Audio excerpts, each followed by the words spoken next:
and start recording. So welcome everyone to the Maine State Breastfeeding Coalition, our February meeting. We have a great meeting planned for today, learning a lot from Dr. Rosenthal about COVID-19 and breastfeeding, and then we will have a chance to connect from each other and learn from each other. So we'll get started with just a few minutes of an update about what the Maine State Breastfeeding Coalition is up to. So I'm going to start sharing a document, and I will also share this in the chat box. So you will all have access to this document and you can add to it as well. So this is kind of a combination of notes for me, but also notes for you to be able to add to as you think of things that you want to share. So I think at first I'm going to stop sharing my screen since these are mostly notes for me right now. And also keeping an eye on the waiting room. Nicole, are you up for being a co-host so that you can help with that process? Yeah.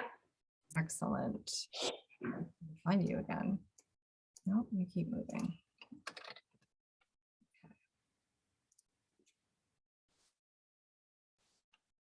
Excellent.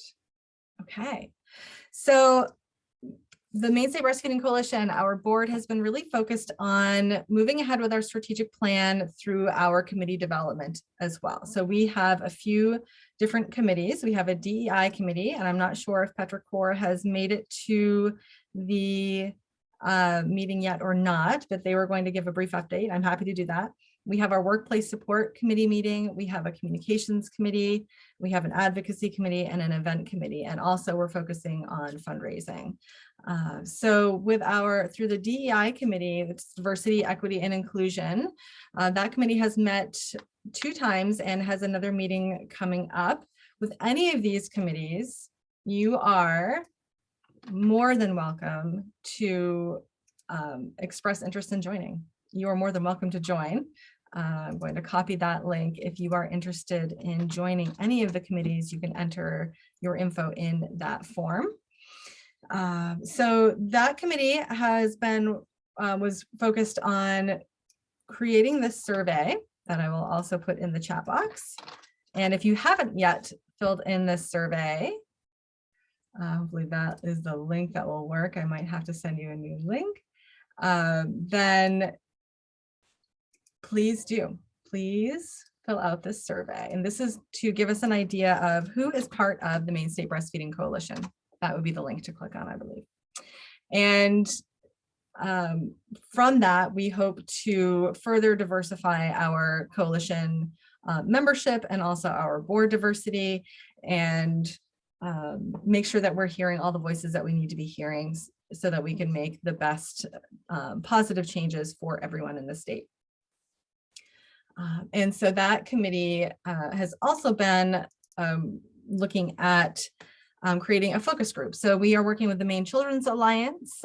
We are partnering with them to develop a focus group that is specific to Black breastfeeding or Black new mothers, new parents in the state of Maine. So not immigrants. That population has been worked with in a different focus group, and also not Indigenous families in Maine. That is that group has been met with separately as well, but specifically African Americans in Maine, who we want to hear their voices. We want to understand how we can help to understand what their barriers may be, or what experiences have gone well for them, and what we can learn from them in terms of what we can do to help with their maternal child health experience in Maine. So if you know anyone who might be interested in joining that focus group, please let us know. And we hope to have this group at the end of this month or early March. So wanted to share that. Let's see, is Lindsay here? Lindsay, would you like to share an update from the workplace committee?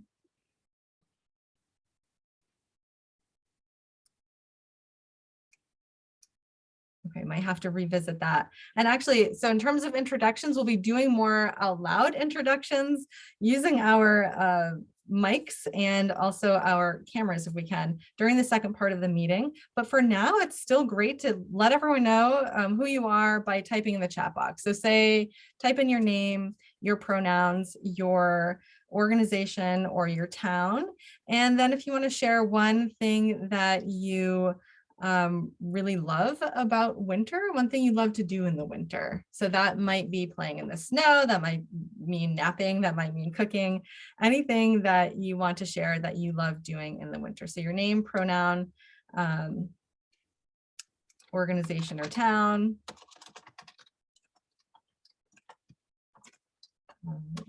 Town, and one thing you love about or doing in winter. So, and I apologize, I did not introduce myself earlier. My name is Kara Kaikini. I'm the board president of the Maine State Breastfeeding Coalition, and also the perinatal for Maine's perinatal outreach and education program. I'm the breastfeeding consultant, and I am a patient educator at Maine Medical Center. And my pronouns are she, her, hers. And I love to do all the things I mentioned, sleep or take naps in the winter, but also snowshoe or cross-country ski.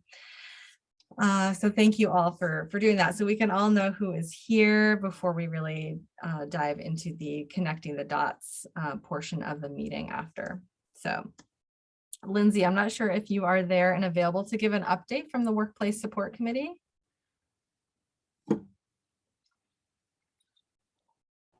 Hi, Kara.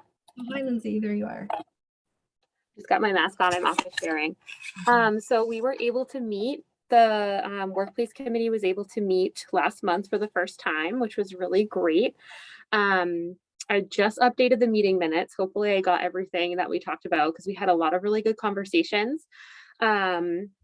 We had Ali Tozier, who's a lawyer, and she had a lot of really great perspectives as well. And then going forward, we're going to be meeting once a month. So looking forward to that. Am I missing anything, Kara? I think it was a really exciting first meeting to at least get connected with one another and get started on some work. So I think we look forward to pulling together a toolkit of workplace support, ideas and education. We're also working on our website. So that's a separate activity and improving our website. So there will be a solid section on workplace support once we get some more of that content together through that committee. So if you're interested in joining that committee, please let me or Lindsay know. Thanks. Yeah, Lindsay, if you want to put your email in the chat box too, that would be great so people can reach out to you. Thanks. And the communications committee has been working on, again, getting that survey out and reviewing website recommendations. And the advocacy committee, I'll be giving advocacy updates later on about paid leave and about other action that can be happening there. And our events committee is working on planning the next storytelling event, which is scheduled for May 7th. You may have seen this in the email that came through. It's called The Patchwork of Parenting, and it will be at One Longfellow Square in Portland. And we are looking for stories and storytellers. So if you know anyone, or if you are someone who would like to tell a story about your experience as a parent, that could be your experience as a pregnant parent or a birthing parent, or a you could be a breastfeeding parent, or you don't have to be a breastfeeding or chest feeding parent. Just generally, pregnancy through the first year of life is the time frame that we want to highlight and celebrate. So stay tuned for more info about that, but please share any stories or anyone who might want to tell a story. And then in terms of fundraising, that event is a big fundraising event for us. So we're hoping to have a lot of people join us for that as safely as we can make it, which will be vaccinations and masks and spacing. We also are looking for sponsorships for that event, but also sponsors and donors for the year. So we're working on that info, and we will be sharing that as we move along. And if you're interested in helping with that process, please let us know. So in the interest of time, I think we need to move on, but is there anyone else on the board or any committees who wants to share anything that I may have missed that you'd like everyone to know?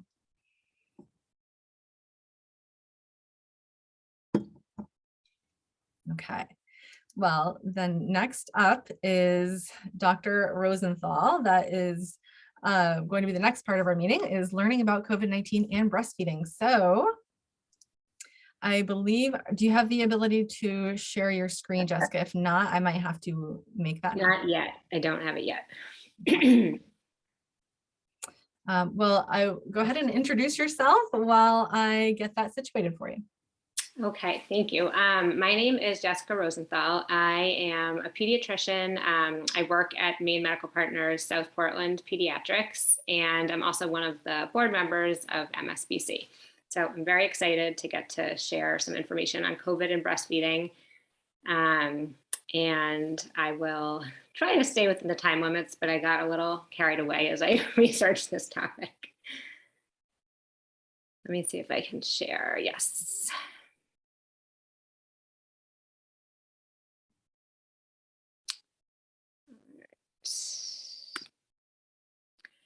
Okay. First, in terms of disclosures, I have no conflicts of interest. I did just want to make a note of language. I know there are many terms that get used for breastfeeding, chest feeding, human milk, mothers, lactating parents. And so I've tried to use these, a variety of these terms. And the other disclosure is that my 4-year-old is in the other room. And so hopefully he will remain occupied while I give this talk. So in terms of the objectives, the first thing that I wanted to do is review current guidelines regarding breast milk feeding and COVID-19 from relevant health organizations, and consider just the COVID-19 the potential concerns about COVID-19 transmission through breastfeeding, and also what that means for milk banks. I also want to review the safety of vaccines and other COVID-19 treatments in human milk feeding, review COVID-19 antibodies in human milk, and briefly review the health impacts of COVID on lactating parents. So we'll start with the review of current guidelines about breastfeeding and COVID-19 from relevant health organizations. So specifically, I was looking at what are the recommendations for situations where the mother has been diagnosed with COVID or there's a concern with a suspected diagnosis of COVID. And the other thing I should say is I sort of use the terms COVID-19 and SARS-CoV-2, the virus that causes the COVID illness, interchangeably. So World Health Organization, these guidelines are updated as of May of 2020. So still a little while back now, but still relevant.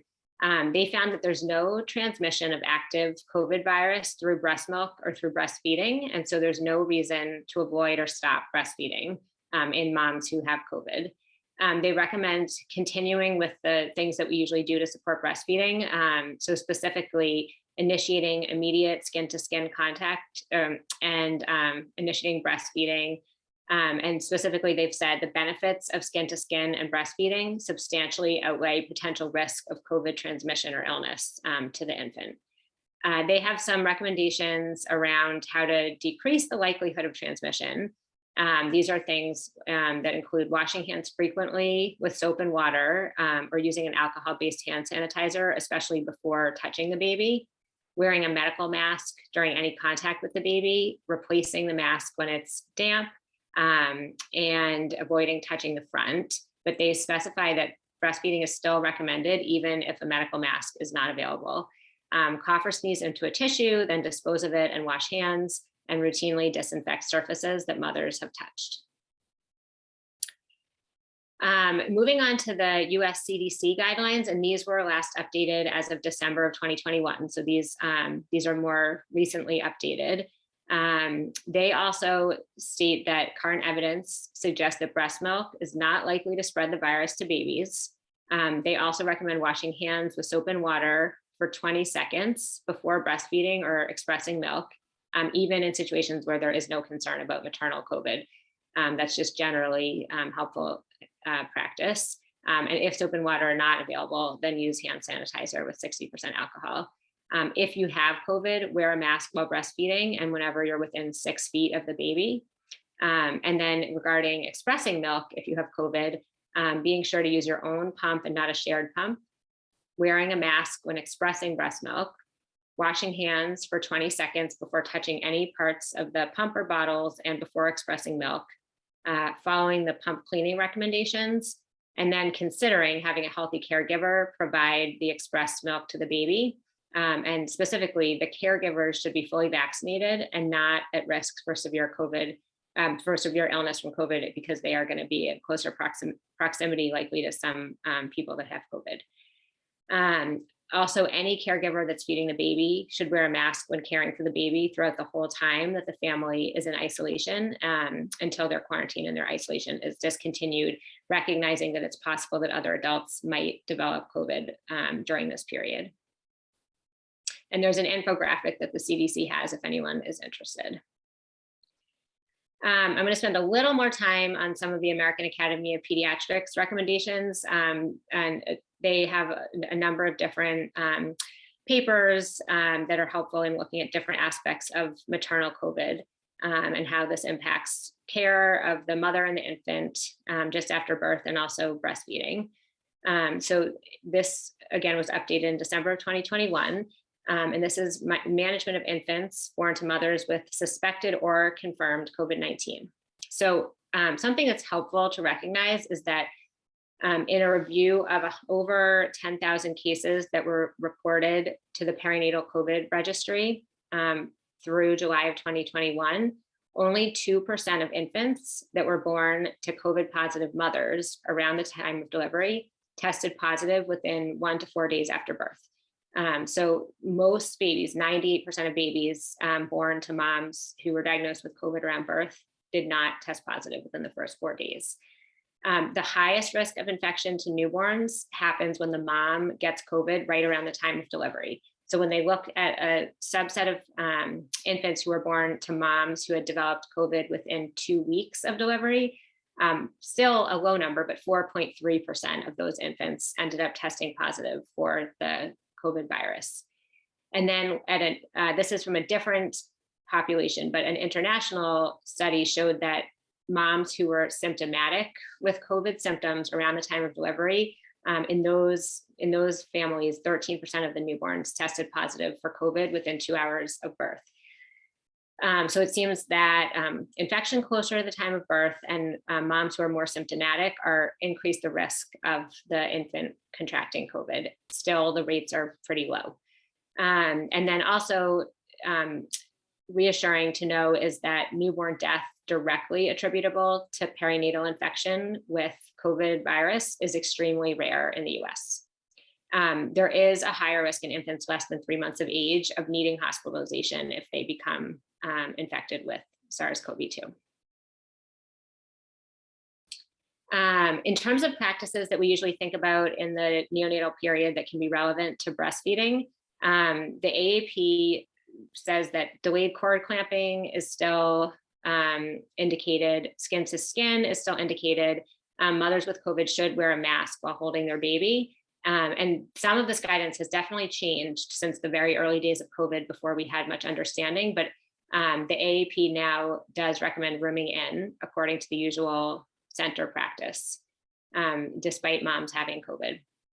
They do suggest that moms maintain a reasonable distance from the baby when possible, making sure really to be careful with wearing a mask and performing hand hygiene, and that healthcare workers should have proper PPE, ideally an N95, but if that's not possible, that they can still use standard surgical procedures for caring for the well infants, and that any non-infected partners or family members should definitely be masking and using hand hygiene when caring for the infants as well. Specifically about breastfeeding, the AAP statement is that they strongly support breastfeeding as the best choice for infant feeding. Again, recognizing that masking and hand hygiene are important, that expressing breast milk is also acceptable if the mom is separated from the infant or if this is just maternal preference. And we'll go into this in more detail, but the reasoning for this is that there hasn't been any actual viable virus found in breast milk. So there has never been any study that's shown that there's virus that could actually transmit COVID to an infant in breast milk. Pasteurization does inactivate the SARS-CoV-2 virus. And also there are antibodies that are seen in human milk from moms who have had COVID. And this is why direct breastfeeding is encouraged at this time. This goes into a little bit more about when to test infants and how to handle just dealing with the infants of moms who are positive. And we won't go into this in detail, but these guidelines are available if anyone needed them. Of course, there are challenges in terms of supporting breastfeeding and breastfeeding initiation when moms have COVID. So a lactating parent who's been ill may be separated from their infant or had other experiences that have been disruptive to breastfeeding. We know that breastfeeding is so important in terms of protecting infants from infection. Though we don't know exactly how helpful COVID or how helpful breastfeeding is in COVID in particular, we know that it helps with preventing infection with a lot of other illnesses, which is still important. And so for all these reasons, so important to try to support breastfeeding. Also, breastfeeding has health impacts and benefits for the mother. A big one being the release of oxytocin during breastfeeding, which can promote maternal wellness and relieve stress and anxiety. So benefits for the mother as well. And lastly, breastfeeding is sustainable in that if we can get a good supply and get breastfeeding going, we avoid dealing with the complications of potential shortages of formula and sometimes bottles and other feeding supplies. Of course, with pumping, those things are still necessary. Also important is that even when there's been maternal COVID infection, all newborns should still be seen in their medical home within 1 to 2 days after hospital discharge. And there are ways to make this safer in offices, like avoiding the use of waiting rooms to decrease the risk of infection to other people in the office. While babies should be seen in person by their pediatrician or their physician or whoever is their primary care physician, it is also possible to consider providing lactation support via telemedicine or telephone, and trying to get those families set up with either a baby scale or some other kind of scale. The American College of OBGYN, ACOG, has similar recommendations in terms of its recommends continuing with rooming in and with breastfeeding, and that there's no reason to separate moms and babies. The other thing they comment on is doulas, the use of doulas. And if you have to look at the particular institutional policies, but if doulas are considered healthcare personnel at a particular institution, then doulas should follow the recommended infection control guidelines for healthcare providers. And if they're not considered healthcare providers, they should be considered visitors. And they specifically point out, which I think is really important, that underserved communities have really been disproportionately impacted by COVID. And so we need to look at how these restrictions around doulas or other support people may disparately affect underserved communities, and maybe need to change guidelines or make allowances because of that. The American Academy of Breastfeeding Medicine recommends following CDC and World Health Organization guidelines, and American Academy of Family Physicians has similar recommendations. So I just wanted to go a little bit more into detail of why is it safe to have moms breastfeed and room in with their infants. This was a study that was done in Israel over a 3-month period.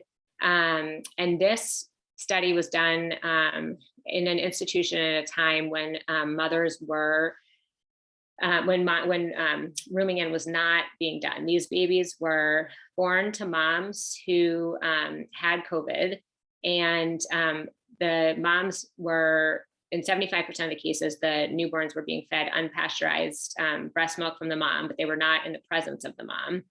And none of the newborns who were receiving breast milk from their mothers who had COVID ended up testing positive for COVID. And that was true even out to 2 to 3 weeks later, when these babies were back home with their families. And these babies were still breastfeeding at home, and they still remained COVID negative. And so basically this showed a couple things. First, it showed that breast milk is not transmitting COVID virus to infants. And also that even when these babies were back in the care of their mothers who are COVID positive back at home, they still did not contract COVID. And so I think this is part of why we can feel comfortable having babies room in, and definitely feel comfortable having babies receive breast milk from their COVID positive mothers. And just to say specifically to talk about human milk banks and COVID-19. So the Human Milk Banking Association of North America has a statement that's updated as of April of 2020 and acknowledges that COVID is a new disease, and there's relatively limited research still, and things are changing as this evolves. Of course, we have new variants, Delta and Omicron, but COVID-19, the SARS-CoV-2 virus, has characteristics that are similar to other viruses that have been around longer, like SARS and MERS. And both SARS and MERS are able to be inactivated by the Holder pasteurization techniques, which is what all the BANA milk banks adhere to in terms of how they pasteurize donor milk, which is heating it to at least 62.5 degrees Celsius for 30 minutes. And so before we had data on COVID, the thought was that this would be fine for COVID as well. And now we do have data that shows that the SARS-CoV-2 COVID-19 virus is also inactivated with those techniques. It becomes undetectable at 56 degrees Celsius for 30 minutes. So we can still feel comfortable using pasteurized donor human milk in the age of COVID. So moving on to looking at reviewing safety of vaccines and other COVID-19 treatments in human milk feeding. So in terms of vaccine recommendations, we can look by organization. So the World Health Organization states that breastfeeding women can take vaccine when it is available to them. None of the vaccines that are out there and being used none of them contain live virus. And so there's no risk of passing the virus to the baby through breast milk. There's some evidence that after vaccination, antibodies are found in breast milk, and that might help protect the baby against COVID-19. And we'll look a little more at this in a couple minutes. The CDC states COVID-19 vaccination is recommended for people who are pregnant, breastfeeding, trying to get pregnant now, or might become pregnant in the future. And the AAP also recommends vaccination among all eligible persons. The AAP states that all of the FDA approved or authorized COVID-19 vaccines are safe while breastfeeding. Mothers should not stop breastfeeding if they choose to be vaccinated. And again, that antibodies are seen in breast milk of moms who have been vaccinated, with the highest levels following the completion of the 2-dose mRNA vaccines, which at this point are the recommended vaccines first line in terms of vaccines that are available in the US. And the Academy of Breastfeeding Medicine and American Academy of Family Physicians have similar recommendations. And one thing that all of these organizations mention is that pregnant and breastfeeding women were not included in the trials that led to the initial authorization of all of these vaccines, and just say we need to have studies that look at this, but that this is not a reason that these populations should not get vaccinated. Moving on to some of the treatments that are now available for COVID. And again, this is a constantly changing landscape. At the moment, there's an antiviral infusion, so like an IV antiviral treatment called remdesivir. All of this information I got from LactMed. And so basically, according to LactMed, there's very little data on and studies that have looked at remdesivir in human milk. So it can be used, but with careful monitoring in the infant. It's a large molecule, so it's poorly absorbed orally, and that's why at the moment it's given as an IV infusion. And so for this reason, it's unlikely to be absorbed from human milk by the infant. And in newborns who have actually received remdesivir themselves in the past for Ebola and more recently from COVID-19, there haven't been any serious adverse events, which is reassuring. In terms of monoclonal antibody treatments, these are lab-created antibodies similar to what our own immune system might make against COVID. There had been a bunch of these. The only one that's working right now for Omicron is sotrovimab. And again, with this, there's little data. The recommendation is to use with caution. It's still a large protein molecule, so the amount in milk is likely to be very low. and also likely that it would be partially destroyed in the infant's gut. And so absorption like systemically by the infant, the likelihood would be very low, or the levels would be very low. And then there's a very new treatment called Paxlovid that is an oral antiviral that was recently approved. First of all, it's very hard to get at the moment, so it's really not going to be widely available for a while. There's no data on this yet. The recommendation is to use with careful infant monitoring. And if it's required by the mother, it is not a reason to discontinue breastfeeding. So one brief mention about what not to use. So there's been all sorts of things I'm sure people have heard about of different treatments that have not been authorized or approved. One that's been out there and talked about a bunch is ivermectin, which is an anti-parasitic medication that is not approved for the treatment of COVID. It is approved for other things. And so there are actually no safety concerns about ivermectin in breastfeeding when it's used appropriately. But it is not, using it for COVID is not appropriate. The FDA has a specific statement about why it should not be used to treat or prevent COVID-19. And it is approved for parasitic infections, lice, some skin conditions, and then it's used in animals. There are no studies right now that show that it is effective against COVID-19. There are still trials going on. And of course, if we learn more, then maybe it would end up having use, but we're not there at this point. And taking large doses is dangerous. And I've apparently heard of, there is at least a provider in Maine who has prescribed this and possibly more. So this is really not something that we should be recommending. So moving on, this next part I think is really interesting. I will try to move a little bit quickly through it. But I wanted to go over a review of COVID-19 antibodies in human milk, both by natural infection, so actually getting COVID, and also by vaccination. So first of all, just a quick sort of discussion of human milk and the immune system. So human milk is such a key part of infant protection against infections. It's a great way to transfer passive and active immunity to a newborn that has a very immature immune system itself. Breastfed infants, we know, have lower risk of a bunch of different kinds of infections, GI infections, ear infections, urinary tract infections, neonatal sepsis, necrotizing enterocolitis in preemies, and also respiratory infections. And we also know that breastfed infants have a reduced frequency, duration, and risk of hospitalization compared to formula-fed infants. Just to very quickly review antibodies, I just think it's helpful to kind of see what they are and what we're talking about when we're thinking about our immune system and how it gears up against COVID. So an antibody is, you can use that term interchangeably with immunoglobulin. It's a large Y-shaped protein that's used by the immune system to identify and get rid of invading pathogens, any of the bad actors that get in there, bacteria, viruses, things like that. The antibody binds to a specific part on that invader called an antigen. And that way the antibody can kind of tag this pathogen and allow other parts of the immune system to get rid of it, or the antibody inactivates it itself and makes it so these things, viruses, bacteria, et cetera, are not active. And this is how we get rid of them.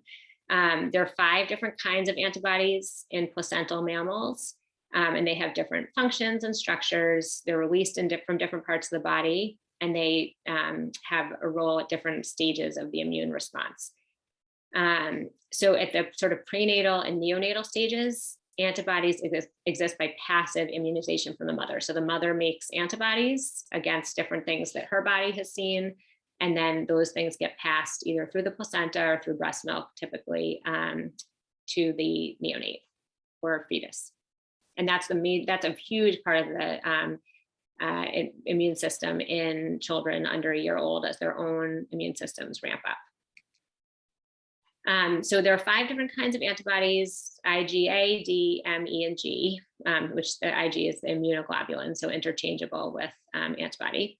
The ones that I just want to focus on a little bit. So IgA is the kind of immunoglobulin that we see in anywhere where there's like a mucous membrane, where we tend to have sort of an opening to the outside world. So this is things like the gut, respiratory tract, urogenital tract, saliva, tears, and breast milk. So IgA is a big part of breast milk.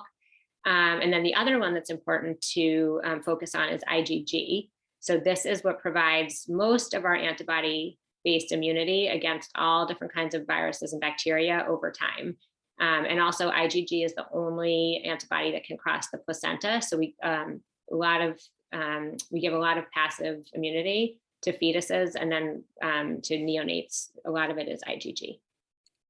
In this, we don't have to go into any detail, but I just think the graphic is helpful to kind of see how the antibody gets a hold of some type of pathogen. And then there are a bunch of different ways that that helps other cells in the body or other parts of the immune system get rid of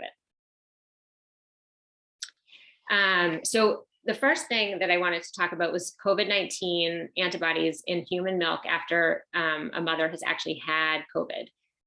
So this study looked at SARS-CoV-2 RNA, so the actual COVID-19 virus in milk and on the breast of infected women, and whether those antibodies, are they able to actually get rid of, if we have those antibodies in the milk, can they be used to get rid of virus? So it looked at the virus and the antibodies. This was a small study. It was only 18 women. They collected breast milk and breast swabs in women who had recently had COVID. And they looked to see in the skin samples, was there any virus in the skin samples? And then in the milk samples, they looked to see, was there any actual COVID virus? And also, were there immunoglobulins type A and G in the milk? And then they took the milk to see, could the milk from these moms kill the COVID virus? So first of all, in terms of results, there was no active virus found in any of the milk samples. So again, this speaks to the fact that we really can't pass virus on to infants through breast milk. However, there was a question if whether there was some virus on one of the skin samples from the breast, but that was not conclusive. And you could imagine there's other ways that that could end up there if the mom had sneezed or hadn't washed her hands or something like that before touching her breast. And I think that's actually how it would, there's really no other way that it could end up there. The great news was that all of the milk contained antibodies, type IgA and IgG to COVID. So the moms had made antibodies themselves and they had passed it through into their milk. And then the other great news was that the milk from these moms was actually able to neutralize the SARS-CoV-2 activity. So the milk from these moms that contained these antibodies was able to inactivate COVID virus in the lab. So again, we always have to take note of the fact that what happens in the lab doesn't always play out the way that we would expect in an actual infant. So this didn't show that it protected infants in any direct way, but it showed that there was the possibility that this milk was protective. This is another study that basically showed the same thing. Breast milk samples from 75 women who had recovered from COVID were examined, and 90% of them were found to contain these IgA antibodies. And in most of those cases, the milk could neutralize the virus. And in this study, they showed that women continued to secrete antibodies for up to 10 months after they had had a COVID infection. So then switching gears, what about after women have had vaccine? What if they didn't get COVID, but they got the vaccine? So this study looked at breastfeeding mothers after they'd been vaccinated with the mRNA vaccine. It looked in their milk and in their blood from February to April of 2021. One thing I do want to mention is most of these studies took place probably even before the Delta variant was really circulating, and definitely before Omicron. So we can't fully extrapolate this to the current situation, but it is helpful information. So in this study, they looked at maternal blood and milk 14 days after moms had had their second dose of vaccine. And they found that all of the vaccinated participants had IgG in their milk at that point. And actually just about 90% of them had IgA as well. They found that there was an association between the levels of IgG in mom's blood and how much passed into their milk. So moms who had more of the antibodies in their blood also passed more of them into their milk. And interestingly, in this study, they also found that the antibody concentrations in the milk of moms who were breastfeeding for 24 months were higher than the concentrations in moms who had breastfed for less than 24 months. So in this particular study, it looked like the COVID antibody levels increased the longer the women in the study breastfed. And that doesn't necessarily translate to better protection in infants, but that would need to be studied separately, but it's an interesting finding. And then to just look at sort of some different potential differences, this study looked at antibodies in the milk, comparing women who had actually had COVID virus versus women who had vaccine and not virus. This also was a study that went on before the Delta variant was circulating. And again, I should say also with all these studies, also before the booster doses were being offered of the mRNA vaccines. So this study looked at 77 mothers, 47 had had COVID and 30 of them had gotten the mRNA vaccine. And what they found was that in the moms who had had COVID, they were more likely to show, they produced high levels, and they did have antibodies in their breast milk, but they were IgA antibodies. And then in moms who had had the vaccine, they also produced high levels of antibodies, but it was IgG antibodies.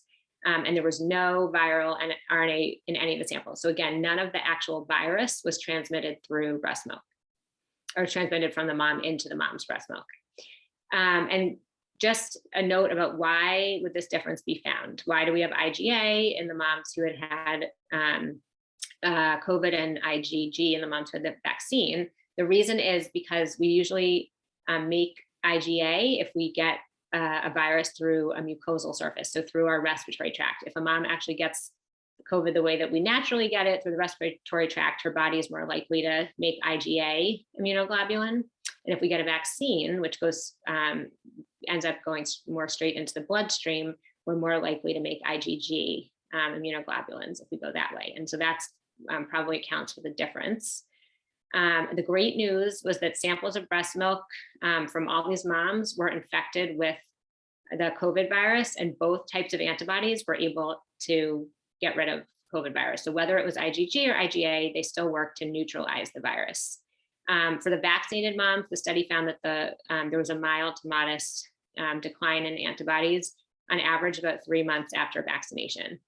Again, this doesn't show that this prevents disease in infants, but it is promising that the ability to do that is in breast milk.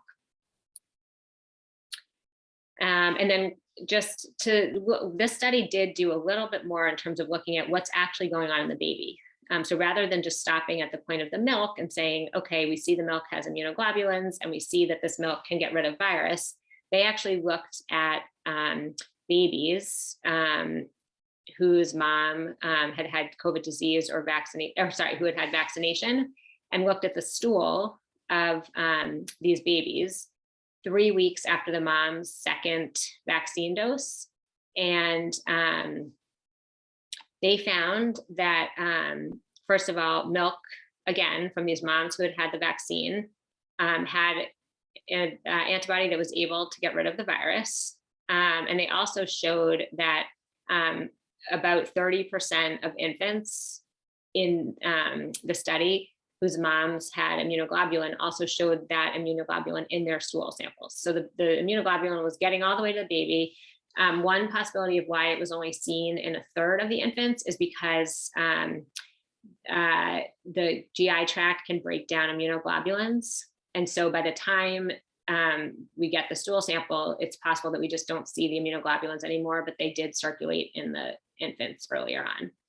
And interestingly, in this study, they found that the level of antibodies in infant stool correlated with maternal vaccine side effects. So moms who had more side effects after their COVID vaccine were more likely to have babies that still showed some immunoglobulin in their stool 3 weeks after the second vaccine dose.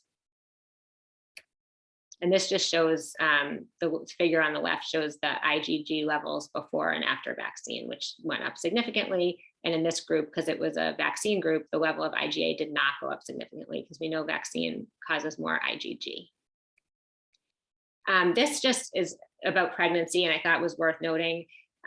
If moms who are vaccinated against COVID during pregnancy, they, first of all, do mount good antibody response in their own bloodstream, and they when they look at cord blood samples at birth, there's immunoglobulin, IgG, seen in the cord blood of babies who are born.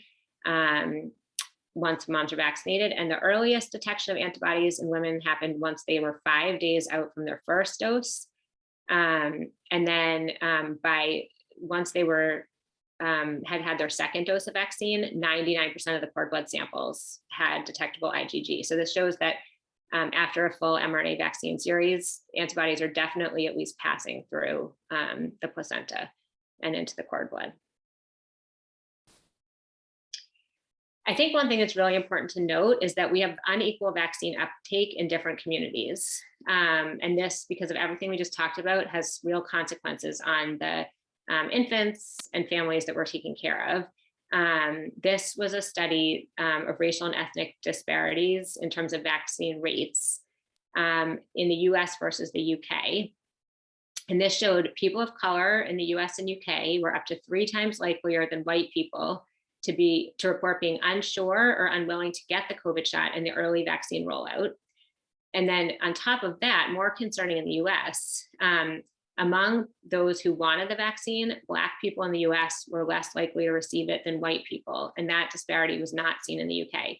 So that just shows there's also a lack of access and probably some mistrust that we really need to deal with, because there's major consequences for these populations.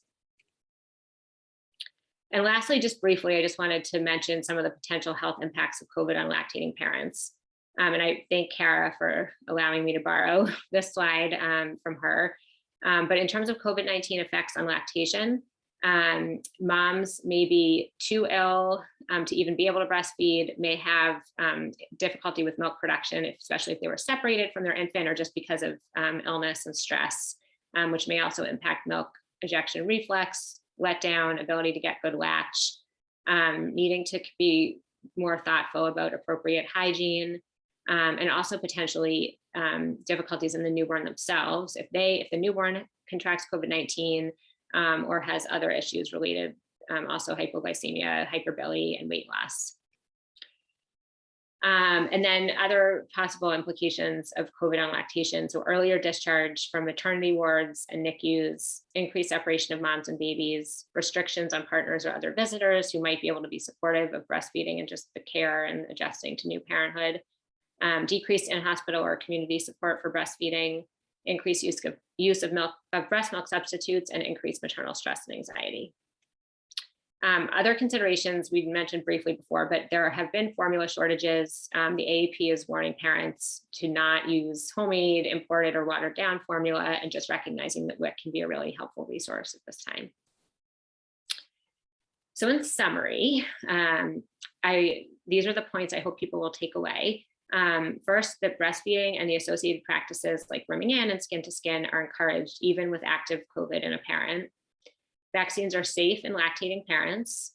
COVID-19 virus does not appear to be transmitted via human milk. Both COVID infection and vaccines allow for antibody transmission through breast milk and likely offer protection to breast milk feeding children. And COVID-19 can have implications on many aspects of breast milk feeding success. And I'm happy to answer questions if we have time. And thank you so much. Yes, we can definitely make time. Thank you so much, Jessica. That was really thorough and really helpful and such good info. One question might be, will your slides be available? Is that yes, yes, I can share them with you, Kara, if you can share them out somehow. Yes, will do. What questions do people have? Seeing some comments from the chat box, thanking you and saying it's helpful. Anyone, if you have questions, you can type in the chat box or you can unmute yourself.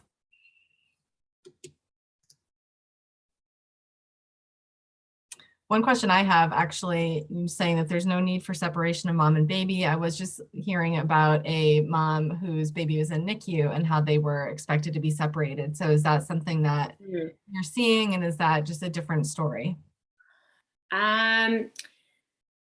Yeah, I mean, I think part of that probably depends on the structure of the NICU, because I think some NICUs have are just all open, and then other NICUs have separate rooms. And I think that I don't know how that plays in.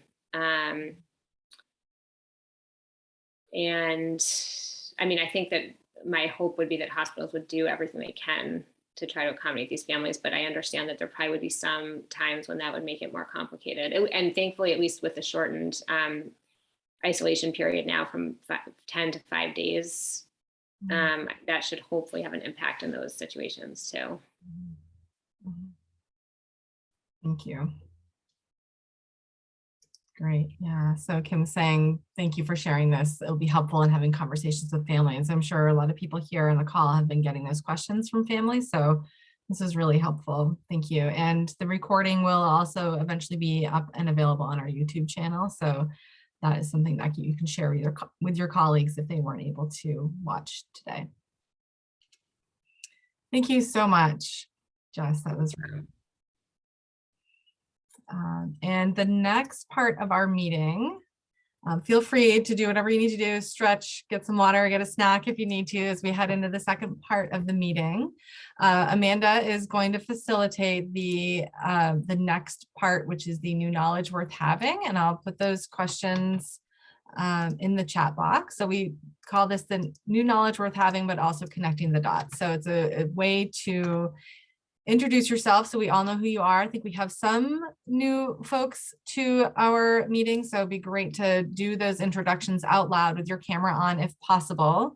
Again, saying your name and pronouns and where you work or what town you're in. And then you're welcome to share anything that might be part of these questions here. But Amanda, I'll let you take it from here. Hi, I'm Amanda Powell, the Vice President of the Maine State Breastfeeding Coalition. Thank you, Jessica. That was really great to hear all that information. So I will just call your name if you want to say your full name and pronouns if you'd like, and then you can answer any of the questions that Kara put in the chat. You don't have to answer all of them, or if there's anything you'd like to share with the group or connect with the group. And if you don't have anything, you can pass, but just please say your name, organization, so we know where everyone is coming from. So I will start with Ellen. Oh, you're muted, Ellen. Sorry about that. Ellen Kunkel, childbirth educator at Maine Medical Center. No questions or updates currently. All right, we'll go to Heidi. Hello, my name is Heidi Alkier. My pronouns are she and her, and I am the Assistant Director of Maine Children's Trust. I see some familiar faces. I've talked to WIC folks a while ago, but I'm excited to work with Kara. She's on our Infant Safe Sleep and Shaken Baby statewide coalition. And so how we can work collaboratively together. And we at the Trust have home visiting and the prevention councils, which act as family resource centers in every county in Maine. So I am looking to learn and partner in any way that we can, and also have 2 children with very interesting, different breastfeeding experiences. So glad to be here. Thanks for all you do. Thanks for coming here. Nicole. Hi everyone, I'm Nicole. Pronouns are she, her. I'm a postpartum doula in a CLC and run Maine Mother and Company in Brunswick, a perinatal resource center.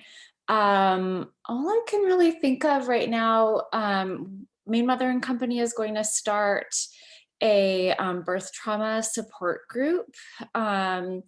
TBD whether that is going to be in person in Brunswick or on Zoom. I don't know. Probably it will meet every other month to start with, and we're hoping to start in March. So if that's something you want to know about, like, feel free to email me or just find us on social media, and that's where we will be posting all the details. But hearing that that's a big need in our community right now, especially with not very many support groups happening right now. So we're excited. I mean, not excited, but we're really glad to be able to offer up this resource. Nicole, is that in coordination with Maggie Jansen at the Women's Health area? Okay. No, No, I can't, there's like 3 Alyssas in my email right now, and I can't remember this Alyssa's name. Great. More Well, info. yeah, of course, when you have more info on that, you can Yeah. share it around. We can also, put it in our newsletter. Yes, great. All right. I have Rachel next. Hi, I'm Rachel Criswell. I'm a family doctor in Skowhegan, Maine, and a lactation consultant as well. Something that I've worked on in the past and find really interesting is toxic chemicals in breast milk and the way that they transfer to infants and what the long-term health effects might be. And something that's happening in my community right now is a pretty large contamination with something called PFAS, or polyfluoral and perfluoroalkyl substances. So that's just been something on my mind recently. I'm looking into trying to get some research started for this community in particular. And I don't know how breastfeeding would play a role into it, but something I've been thinking a lot about. Yeah, thanks so much. Great. Yeah, thanks for sharing. We're always, looking for new presentation topics and things like that. So keep us in the loop with it. And we have Shauna. Hello. So I live up in the county, but I have an apartment and work in Bangor as a registered nurse in labor and delivery. I am also a CLC, and I am the A1 Association of Women's Health, Obstetrics, and Neonatal Nursing chair for me. I just drove back from Florida from my leadership conference. So that was, I got blamed for the cold weather down there. It got to be like, 56. I tried to bring the warm weather back, but I'm not so sure I did a very good job.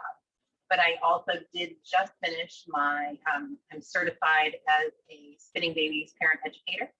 So that was a really great accomplishment for me. I was happy to be able to put that out there for some moms and stuff now. So it was another tidbit on my belt. Great. Thank you for jumping on. Did you say you drove from Florida? Or you flew? Yeah, I drove. Oh, yes. I drove down and visited my daughter and went to my training and then drove back and just stopped where I wanted to stop. I'm back in school working on my master's. So when I needed to do a paper, I just stopped and spent 4 hours on a computer at a hotel, Yeah. Nice. Well, thanks for joining us. And then we have, is it Brianne Bradley from Mother's Milk Bank? Brianne? Hi, everybody. Brianne Bradley. I am a childbirth and postpartum doula. I am a developmental specialist, and I am new with Mother's Milk Bank Northeast as their Director of Client Relations. And it's really nice to see some faces that I may have been emailing with and communicating with in the last 5 months as I joined the Milk Bank. So thank you for having me.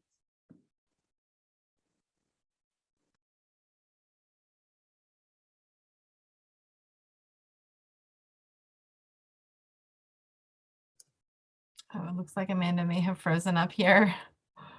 I think the person that's up next is Lindsay, if she's going in order of who I see on my screen.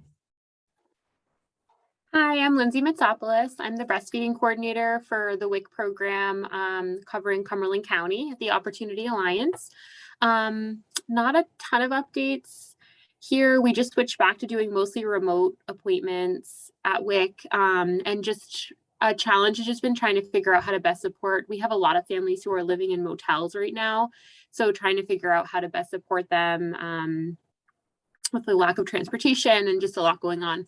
So we've just started doing some on-site deliveries over there. And then I offer telehealth visits for lactation, but with phones and everything isn't always an option. So that's been a little bit of a challenge that we've been working on right now. So.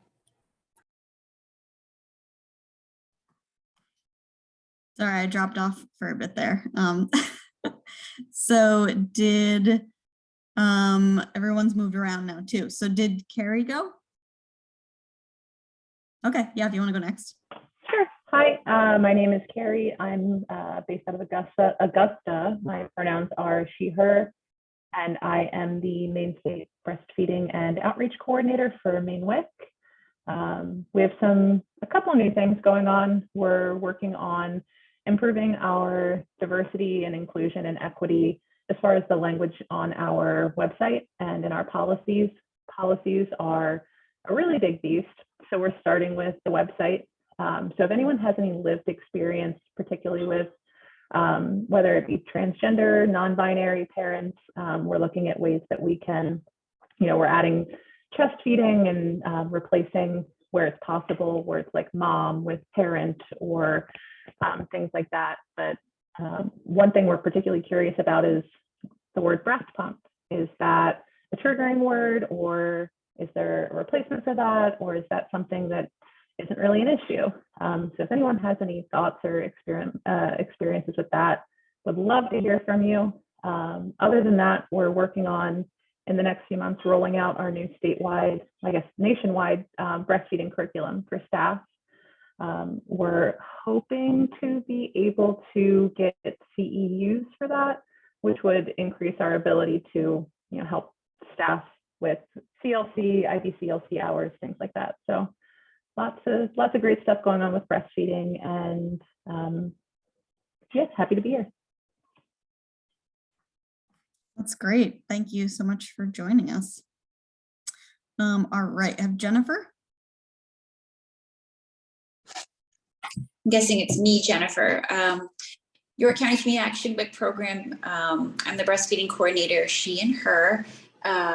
Not a whole lot going on down here. I did find out in December I did pass my IBCLC for my 10-year resit, and so I will never have to sit again. As far as anything else, I don't think we have a lot to update. We're still doing our appointments over the phone. We are having parents that have any concerns be brought in to be weighed and measured, no problems. We too have some folks in hotels in a neighboring town that we've been working with as well. And so those appointments are a little on the harder side, but we're getting it all done. Not too much to update though. Thank you though. Thank you. Thanks for being here. Brianna? Hi, Brianna Flord. I am the Bangor WIC breastfeeding coordinator and dietitian, also a CLC here. We cover Penobscot and Piscataquis counties. And not a ton to update here. We did just get a new breastfeeding peer counselor. Her name is Christy Carney. So we have another breastfeeding peer counselor, but she's on maternity leave right now. She actually brought her little 1-month-old in today. So it was an awesome little break from the work day. But the new breastfeeding peer counselor is being trained. She's doing very well. So she's been able to support some of our clients, so that's been great. Other than that, not a ton. One thing I did want to mention in the COVID-19 presentation with breastfeeding, I very much enjoyed the presentation.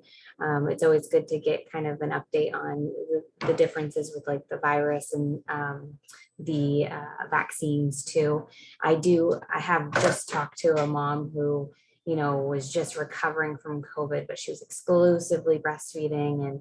And, I made sure to check in with her to make sure she was doing okay. So it's like, there's only so much we can do, to help them, except be there for support. But, you do see some who, are able to continue breastfeeding, and then some people who are able to, depending on how severe their, symptoms are. So we definitely are, I hear that a lot. Like we've had countless moms who are breastfeeding who have had COVID or currently have it. The struggles that they've been going through. And then beside that, I'm also on the communications committee for MSBC, and I just wanted to share a few updates with that. Just some stats on followers. I did go back. I started doing this in, I think, June with helping out. And since then, we've had an increase of Instagram followers of 171. And then Facebook followers of around 50. So we're still trying to, get our face out there, the MSBC face, and gain more followers and try to connect and network as much as possible. Also promoting events that we have. There's ways we can get donations through Facebook and things like that. But if you ever have any ideas for posts or anything that you'd like to see, definitely send them my way. I can drop my email in the chat, and I would be more than happy to, get that out there. Thank you. We so very much appreciate your social media help. It's been great. All right, so next I'll go to Brenna. Hello, I am new to Maine General WIC in Kennebec County and Somerset County. I come from New York WIC, way up by Canada. And so I am the new breastfeeding coordinator over here at Maine General, and I'm excited to be here. So I appreciate all that you guys are doing, and I'm learning all about the coalition and other groups that I can hopefully get involved with. So thank you. Great, thanks so much for joining. I know there's a lot to learn when you have a new position, so I appreciate you coming on. Okay, I think we have, who's next? I can do Jessica. Do you have anything else you want to share? I know you shared for a while, but. I know, I feel shared out. I work at MMP South Portland Peds, and I'm one of the board members. I think the only thing I would say that I feel like I can think of at this very moment is that it looks like vaccines will be authorized for the 6 months to 4-year-olds in the next, maybe by March. Interestingly, and this is the Pfizer vaccine. And Moderna, I think, was also talking about a March-April timeline, but there hasn't been as much in the news about that as recently. But basically, the issue with the Pfizer vaccine in 6 months to 4 years was just that the low dose that was selected didn't work as well in the 2 to 4-year-olds. It was not unsafe in any way. It worked better in the 6 months to 2-year-olds. So they're doing more studies looking at giving a 3rd dose, but now the FDA basically asked them to apply for authorization so that at least kids can start getting vaccinated while they wait for the data on the 3rd dose, which I think a lot of people felt like should be happening because there's no reason to wait. So hopefully that'll be something that becomes available in the next month or 2. Thank you. Yes, that'll be exciting. I've been working the vaccine clinics, and there's, they're trying to set up to pick places to do this because it's going to be a big deal to bring babies and strollers in, and, the babies aren't going to be masked and all that stuff. So it's interesting to hear about all the logistics. All right, Chandra? You're muted if you're trying to talk. There you go. I can hear you. It's very faint. Okay, my computer for some reason doesn't have camera. Okay. I'm the breastfeeding coordinator the breastfeeding care counselor for the WIC office here at Augusta in General. And I'm very happy to be here. I'm also new to this position, learning right alongside Brenna there. So we're learning today about all the different teams that we can be a part of, and I'm really thankful to be here. Thanks so much for joining. Right, and then Brooke, do you have anything to share? Hey everybody, Brooke Barron. I'm on the board of the Breastfeeding Coalition and newly the treasurer, which is exciting. Kara's been helping me get up to speed, which has been great. In my day job, I work for the Maine State Legislature, and so we're working really hard at trying to finish up all of the work between now and mid-April. So I'm, always happy to answer any questions. I have to be careful about, not advocating for anything that would be a conflict of interest, using my position on one to advocate for the other. But happy to be a resource and always happy to answer questions about the legislative process or how committee hearings work or anything like that. Thank you. We appreciate your knowledge around all of that. Okay, Kara, I think it's just, is there anybody else but me and Kara that didn't go? Okay, yeah, if you want to share, Kara. Sure. Yeah. So I'll actually share my screen again and show that document that I have put in the chat, and I believe it is set up now so that you can add to it if you'd like. Can you all see that? Okay, I'll do my best to not scroll too much or too quickly. Let's see here. Our questions for new knowledge worth having. Again, we'll put those in the chat box again too, if we have a few minutes more to chat, if you think about some things you want to really talk more about. Our previous new knowledge worth having documents where we keep a lot of these notes that come up during the meeting can be found in those links. So using this link that I've put in the chat box, you can get to those.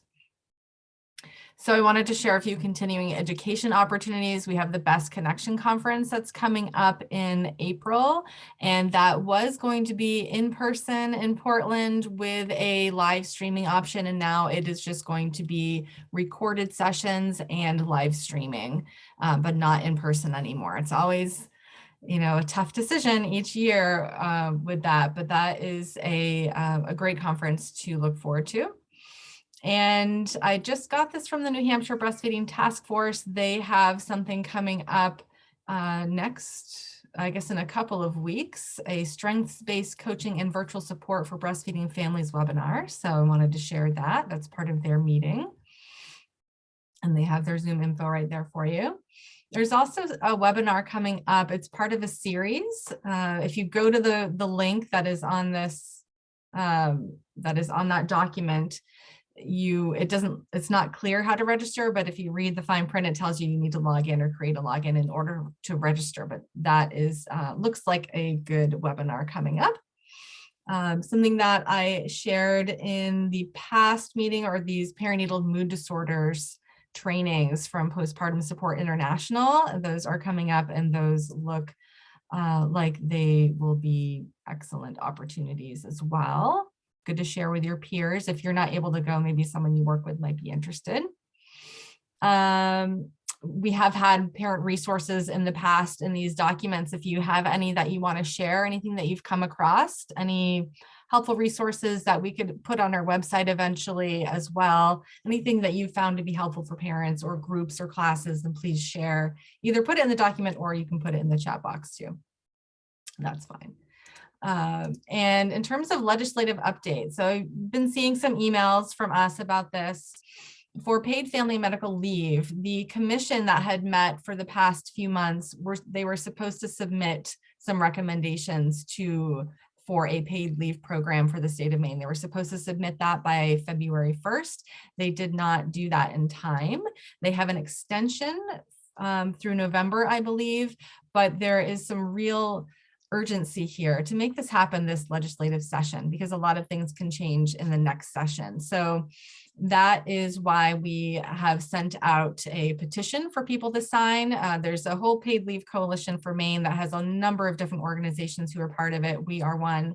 And this petition was created so that we can get lots of signatures, people who can say, yes, now is the time to be creating this program, to be funding it, and to ask that the governor signs this session.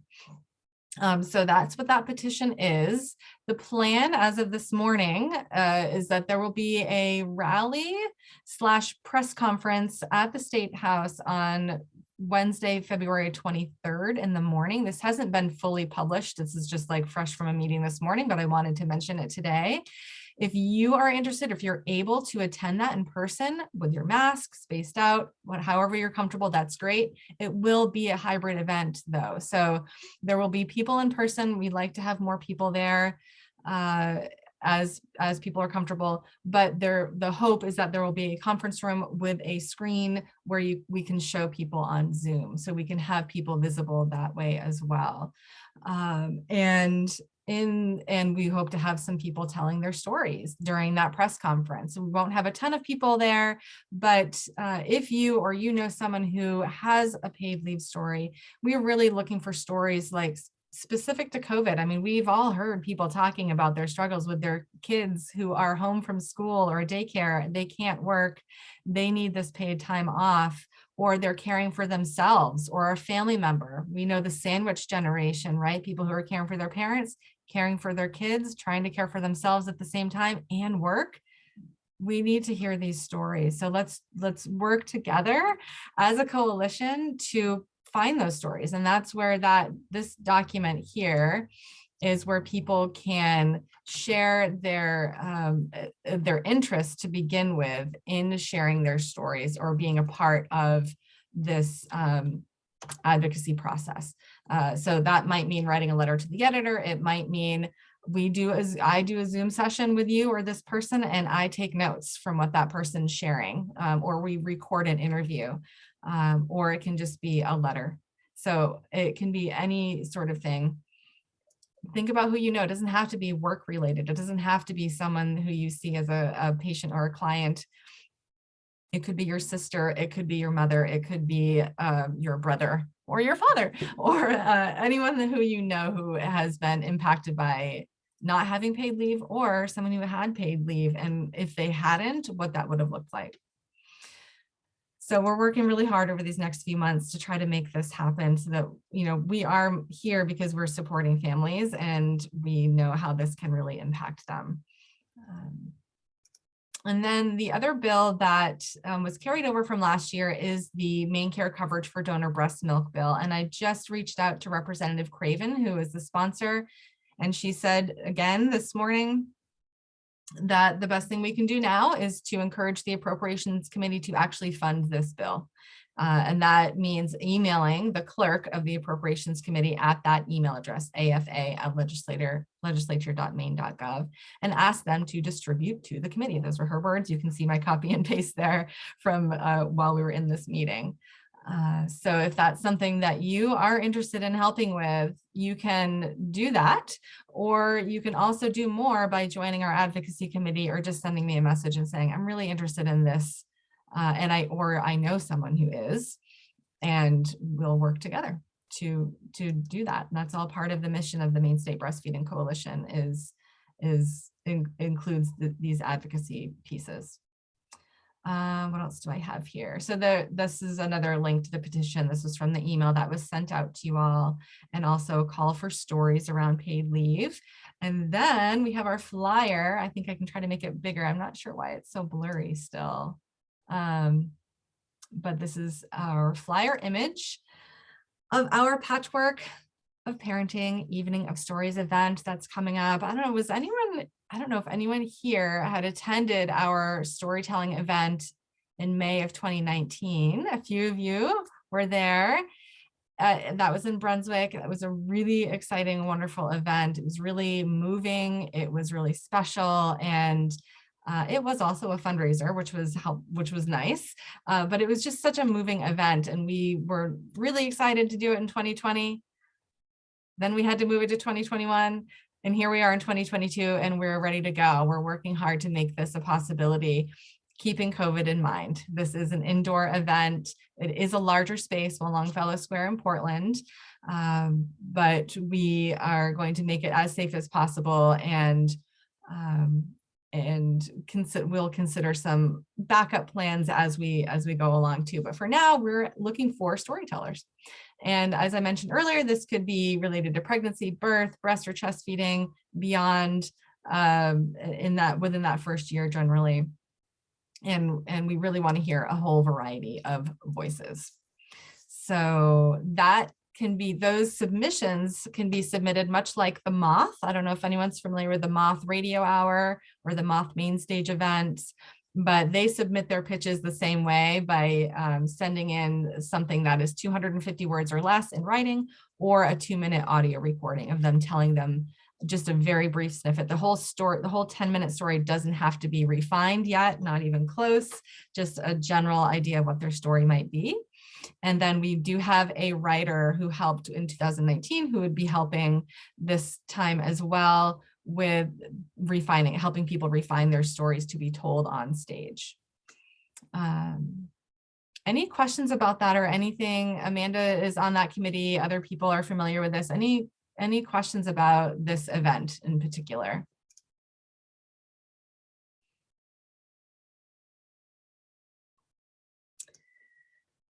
So we asked, that was sent in the email. We just asked that you think of who you know. Again, it doesn't have to be a client or a patient or someone you work with, but that would be ideal. That would probably make most sense. But anyone you know or yourself, if you think you would be interested in telling a story on stage, then please. And we know people have stories. Everyone has a story, and they can be helped with framing it in a way to be told on stage too. But especially the past couple of years, people have stories specific to this time of life. So please share. And we're hoping to receive those submissions by March, end of March, so that we can be ready to go from there and work on help them prepare for their storytelling experiences. And then the last thing I have on here is the Bangor Savings Community Matters More. So Bangor Savings, they have to consider a lot of different nonprofit organizations to nominate. That staff members at the bank are the ones that nominate the organizations, and we do qualify as a write-in candidate. So and the top 11 write-in vote recipients can also receive grant funding. So please vote. I think you can vote once. It doesn't say that you can do it every day, I don't believe. So vote once and then share away. Ask people to vote for us, write us in. That would be awesome. We're always looking for ways to help support the work that we do. Any questions about any of that? Or I don't know if anyone had a chance to add anything that you're interested in. I'm going to go ahead and stop sharing my screen.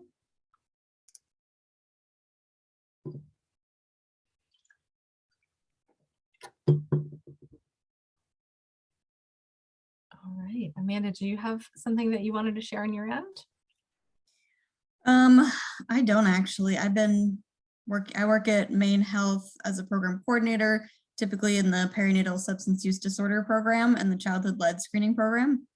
But I've been working a lot, like I said, in the vaccine clinics, and I did work at Portland Pediatrics for a little bit as a medical assistant to help them out. And that was interesting just to see all the things that you all encounter, or most of you all encounter when you bring kids to the pediatric office. It's a whole different ball game than the women's health arena that I'm used to.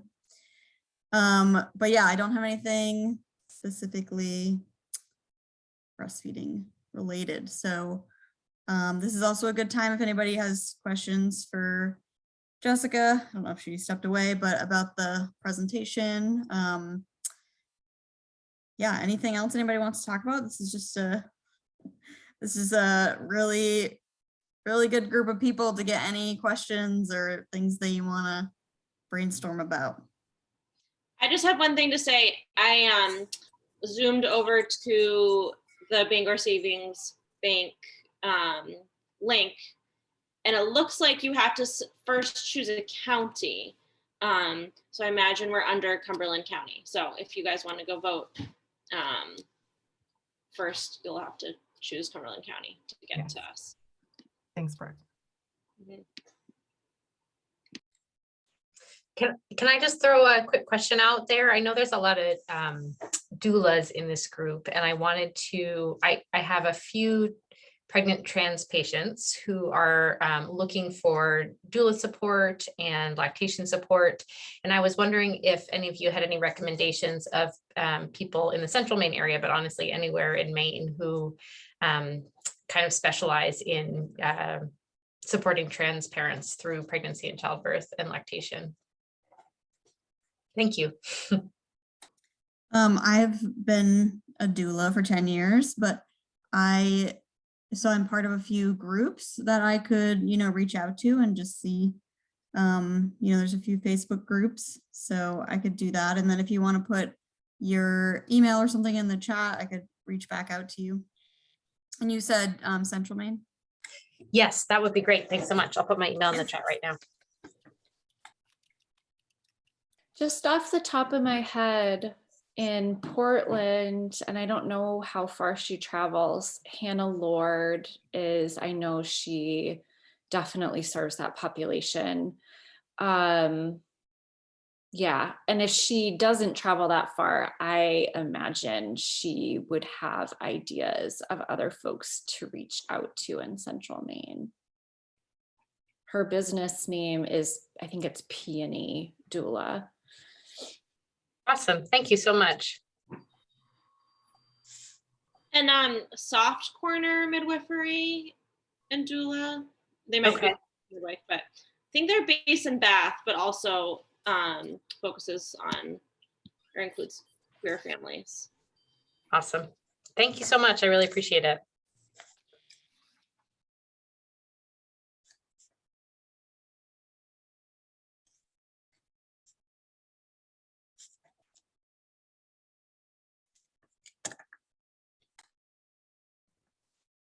All right. Anything else anybody wants to share?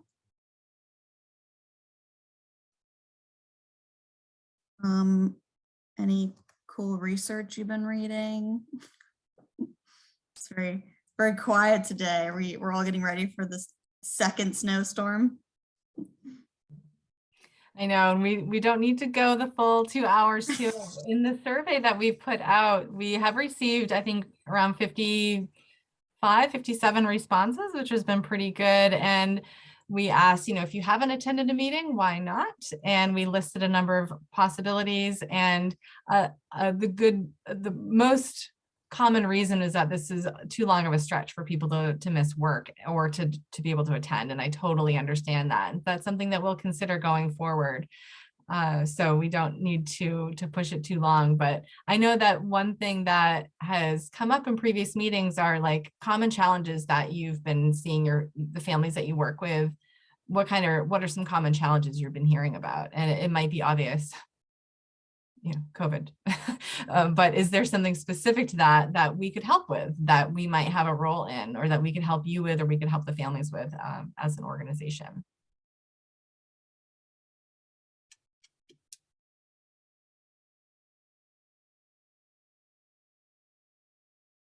And Jess and I will work together too to get any new resources that she came across in her presentation. We're putting that up on our website so that you can refer any of your families to our website. We do have a number of COVID and breastfeeding resources on that website already, so feel free to be sharing that away.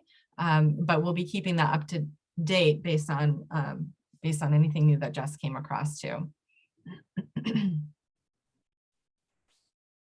Kara, I had forgotten to just give an update on one of the things that my coalition here in the Bangor region was working on. Am I able to share my screen at all? I can show you guys rather than saying. Let me make that possible. Just because we got them finalized finally, and I don't think I've shared them yet, so I just figured. You should be all set. Okay. All right. So what our coalition did, and actually the person who created this was actually on the call this time. Her name's Kim Collard. So she designed these and she's really great. So what we did was we wanted a breastfeeding law card that was updated. That way we can give them to, we're going to give them to pediatricians offices, OB offices and everything. That way, people have access to them. It also helps with workplace and employer breastfeeding information as well. So these are the fronts of the cards. We did some different designs to make it kind of inclusive.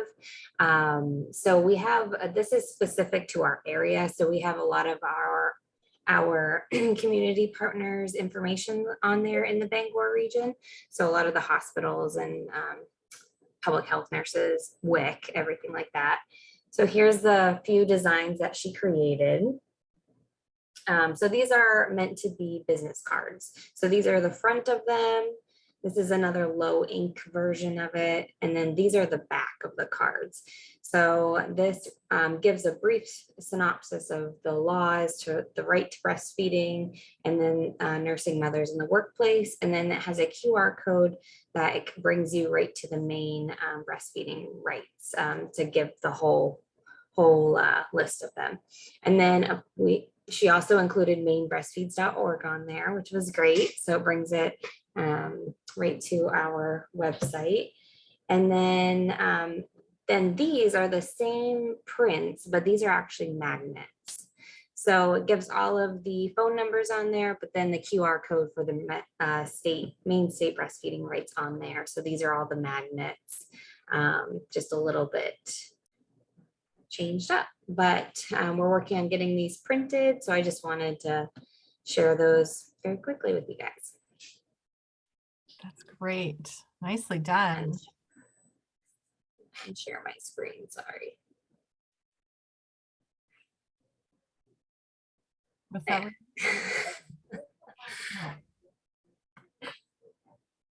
Those look awesome.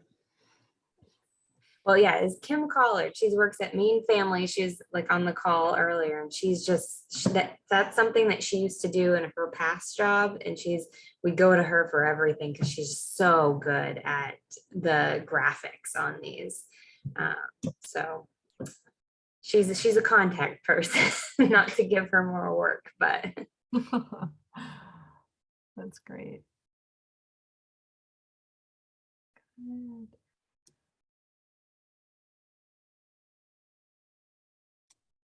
Anything else? I guess I could add something if you don't mind.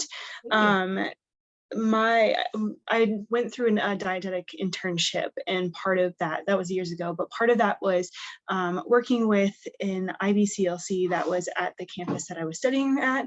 And she had a research project, so she offered me some hours to help with that research project, and that has just since been published. So if you guys want to take a look on that, it is more geared towards like healthcare, early care, like early childhood care, so daycares and stuff. And so the study is on e-learning programs. So they dove into creating an online e-program for daycares and early childhood professionals to take, and so that they could understand breastfeeding a little bit more and be more advocates for it. So I can put the name of the journal in the journal article if you guys wanted to take a look. Yeah, drop that in the chat or that shared document or both. Yeah. Thanks, Brenna.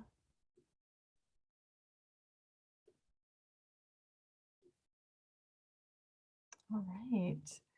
Well, maybe we'll start to wrap up then by going around. We'll go around again and share one thing that you are taking away from the meeting today. And that can be anything that you learned or a feeling that you had. I'll start and just say I'm really excited to see some new faces here as part of our coalition and in our meeting. So thank you for all for making the time out of your busy days and weeks to be here. I'm excited to see you all. And Nicole? Sure. I think I knew kind of the high level of what everything that Jess shared, but I feel a lot more confident in directing clients to resources and helping them kind of sift through recommendations. So I'm grateful for that. Awesome. Lindsay? Yeah, I have to agree. Dr. Rosenthal's presentation was really, really informative, and I really learned a lot from that. So, Great. Brianna? I think I had mentioned my takeaway earlier, but basically just getting an update on the COVID-19 breastfeeding. I always look for those updates, and it just helps better support our families. Great. Shauna? Yeah, just to kind of go right on to that, the presentation by Dr. Rosenthal was great. Especially with in Eastern Maine, we're still encouraging I guess it's because of PEDS is requesting that our babies to COVID positive moms have a bath almost immediately.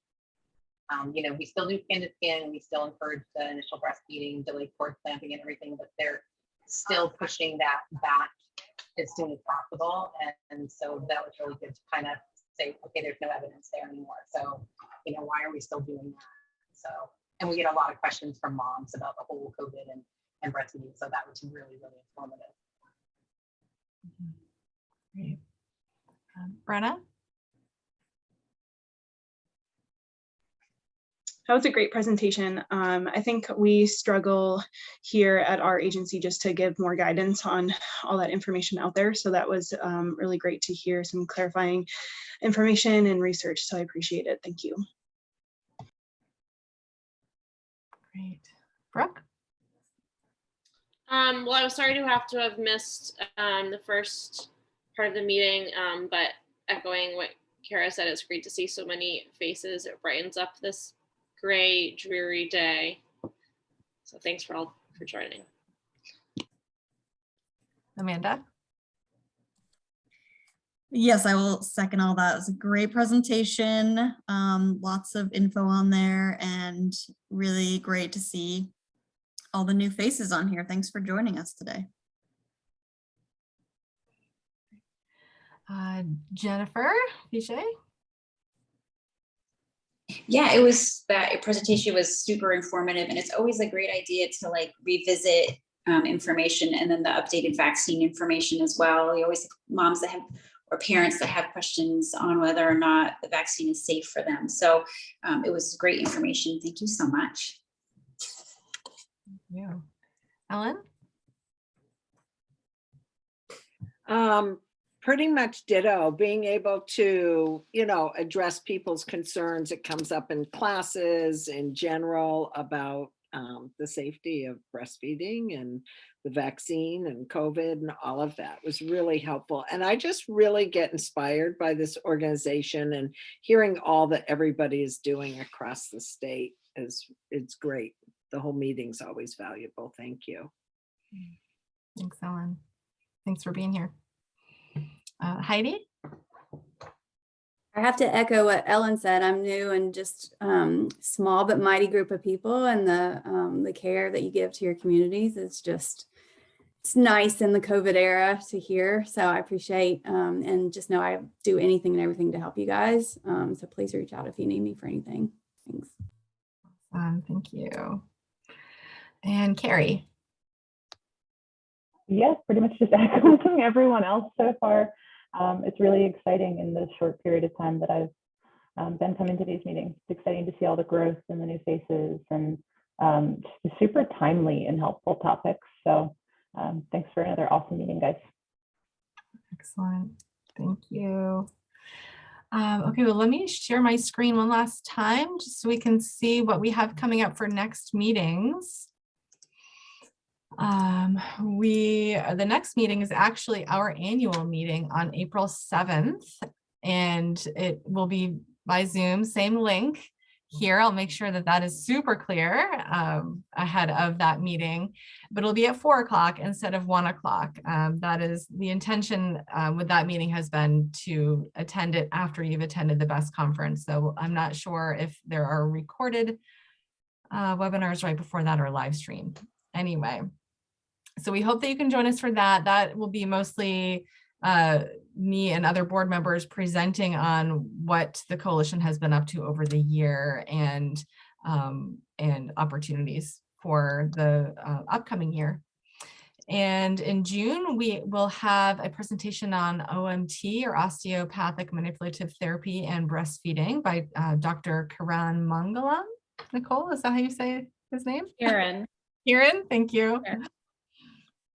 And August 4th is the meeting after that, and that is World Breastfeeding Week. We have discussed having a tongue tie panel discussion on that Thursday of that week. We often have other webinars, other events happening during that week too.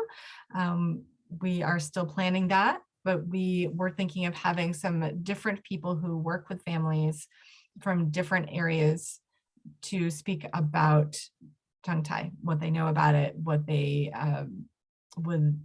what they see in their practice. So if you know of anyone who tends to have an interest in this or specialize in it or would be interested in being on a panel, anyone all over the state, then let us know. This would likely be, our meetings will be Zoom for the foreseeable future, so it can be from anyone from anywhere. We can start gathering that panel together now while people's calendars are still somewhat flexible. And then we still have not quite determined our October and December meeting topics yet. So we look for your suggestions. And we have ideas. We have a list going of different ideas, but we certainly welcome your ideas and suggestions too. And then the only other date to save right now would be May 7th for the storytelling event in Portland. If you're not already down here, if you can make a weekend of it. It is a Saturday night. It's a Saturday night before Mother's Day. So hopefully you can plan on it.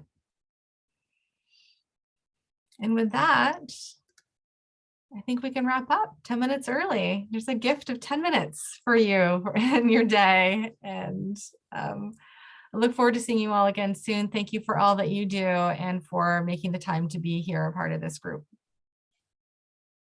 Have a great day. Bye.